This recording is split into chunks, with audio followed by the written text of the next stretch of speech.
In this video, I'll show you how to increase your Anki card limit so you can study more cards each day. By default, Anki limits how many new cards and review cards you see daily. If you finished your assigned cards and want to study more, you'll need to adjust these limits. Let's get started. Open Anki and select the deck you want to modify.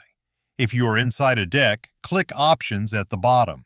If you see the decks, click the gear icon next to the deck you want to configure and choose Options. Once the Options window opens, look for the Daily Limit section. Here you'll find two important settings: New Cards per Day. This controls how many brand new cards Anki introduces each day. Maximum Reviews per Day. This controls how many review cards Anki will show you. To increase the number of new cards, simply enter a higher value. For example, if it's set to 20, you could increase it to 50.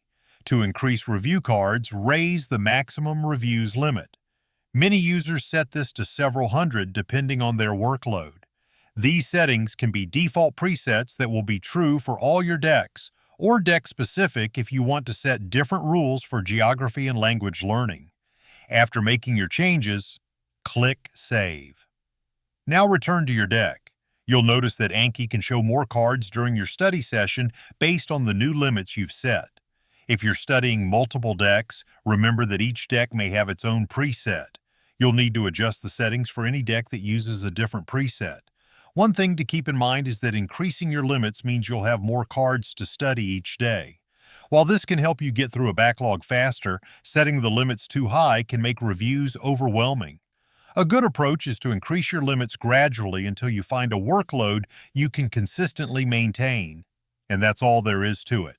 To increase your Anki card limit, open your deck options, adjust the new cards per day and maximum reviews per day settings, and then return to studying. Thanks for watching, and I'll see you in the next tutorial.